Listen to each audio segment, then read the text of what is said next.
Good morning aspirants, स्वागत है आप सबका फोकस ऑन एजुकेशन में। मैं एजुकेटर आप सबके लिए मोस्ट इम्पॉर्टेंट क्वेश्चंस लाई हूँ for TGT and PGT English literature.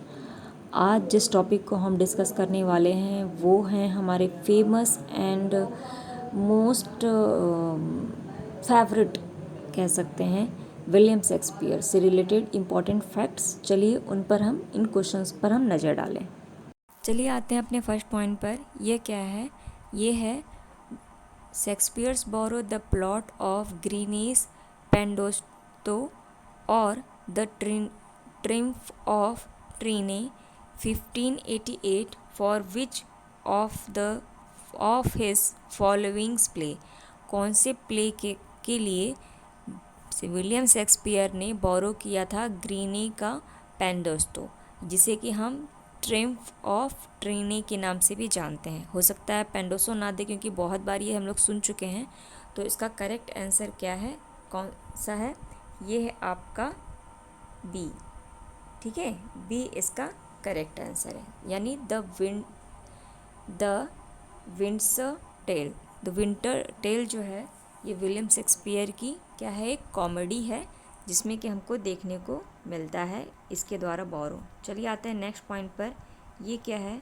ये है आपका the Shakespeare borrow the plot of Thomas Lodge Rosalinda from which of his following play. तो कौन सी प्ले के लिए उन्होंने थॉमस लॉक की रोजालिंडा जो है वो ली थी? तो ये कौन सी पोएम के लिए, सॉरी कौन से अपने वर्क के लिए लिया था? तो इसका आंसर क्या है? ए इसका करेक्ट आंसर, यानी एज यू लाइक इट। आपको इसको मैं याद करने का एक ट्रिक बताती हूँ। मैंने ऐसे याद किया था, जैसे रोजालिंड रोज़ है ना, रोज़ साउंड कर रहा है रोजालिंडे। तो हमको क्या पसंद होता है? As you like. हमसे अगर पूछे as you like which flower, तो हम क्या कहते हैं? रोज़। ठीक है, तो इस तरीके से मैंने इसको याद किया था। चलिए नेक्स्ट पॉइंट क्या है कि Shakespeare was born in 1564, who else among his contemporaries was born the same year.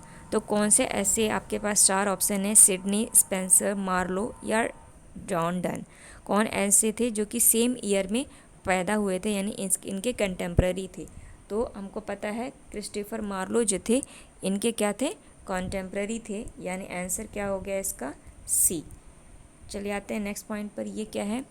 In which of the following tragedy of William Shakespeare is there role of the ghost.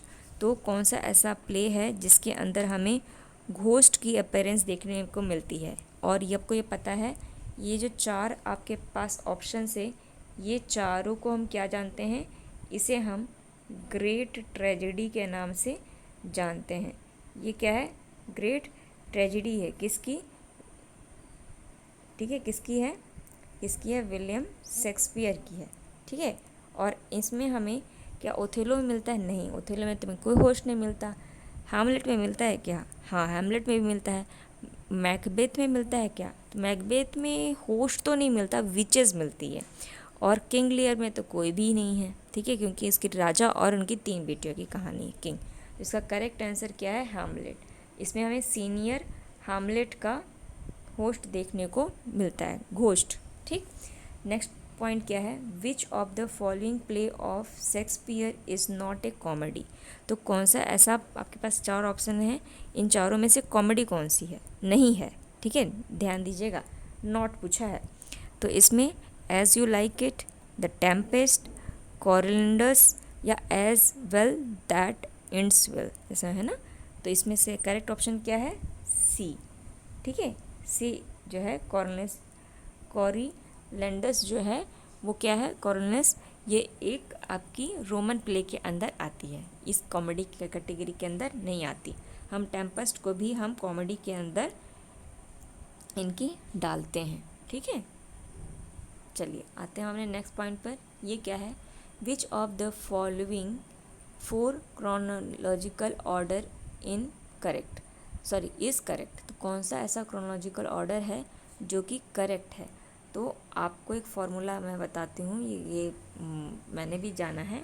हॉकम, HO, हो Chronicle order. ठीक है, हो कम, हो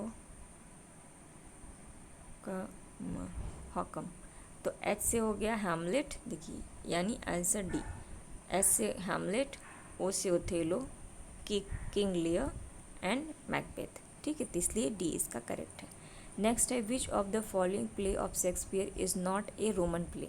आपको पता है William Shakespeare की place को कई कैटेगरीज में बांटा गया है। Tragedy play, comedy play, tragic comedy play, problem play, mature play, है ना। तो एक रोमन प्ले की कैटेगरी भी है जिसके अंदर हमें Julius Caesar, Antonio and Cleopatra, Timon of the Athens and Coriolanus. अभी हमने बताया कि कॉरोनेलिस जो है ये क्या है, इनकी ये एक रोमन प्ले है, लेकिन टेमन्स ऑफ एथेंस जो है ये इनकी नहीं है। तो यानी इसका करेक्ट ऑप्शन क्या है, इसका करेक्ट ऑप्शन है सी। ठीक है, ये इनकी क्या रोमन प्ले नहीं है, इसकी सेटिंग जो है वो रोम में नहीं है। नेक्स्ट पॉइंट क्या है, ये बहुत ही इंपॉर्टेंट है। Where in does the phrase brave new world appear. तो ब्रेव न्यू वर्ल्ड अपीयर कौन से प्ले के अंदर होता है, एज यू लाइक इट के अंदर होता है, the winter's tales, king Lear या द टेम्पेस्ट। तो ये जो है आपको टर्म देखने को मिलता है किसके अंदर, द टेम्पेस्ट के अंदर। ठीक है, तो इसका आंसर क्या हो गया आपका डी। ठीक, नेक्स्ट क्या है, ये फेमस है, ये तो आप सब जानते होंगे। टू बी और not to be in the Hamlet refer to. तो ये किसको रिफ़र करता है, टू लीव और not to live, to love और not to love, to kill और not to kill, to die और नॉट टू डाई। तो इसका करेक्ट ऑप्शन क्या है, टू लीव और नॉट टू लीव, यानी ये इसका करेक्ट आंसर। मैं यानी जिंदा रहूं या मर जाऊं, ये इसका करेक्ट रेफरेंस है। नेक्स्ट पॉइंट क्या है, ये भी एक इम्पॉर्टेंट लाइन है।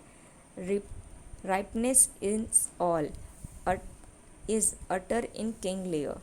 ये किंग लियर के द्वारा, किंग लियर में ये राइपनेस इन ऑल आई है, इज ऑल। तो ये किसके द्वारा बोला गया, कि लियर के द्वारा यानी किंग लियर के द्वारा, द फूल, एडगर या एडमन, ये किसके द्वारा बोला गया है। तो इसका करेक्ट ऑप्शन क्या है, इसका करेक्ट ऑप्शन है एडगर, यानी सी इसका करेक्ट ऑप्शन है। ठीक है, नेक्स्ट है रेडीनेस इज़ ऑल। याद रखिएगा, राइपनेस इज़ ऑल और एक readiness in all. Readiness in all is occur किस में होता है, क्या ये जूलियस सीजर में है, हैमलेट के अंदर मिलता है, ओथेलो के अंदर मिलता है, या फिर ये मैकबेथ के अंदर मिलता है। तो ये किसके अंदर मिलता है आपको, ये भी हमें हैमलेट के अंदर, यानी इसका आंसर क्या होगा बी। बी इसका करेक्ट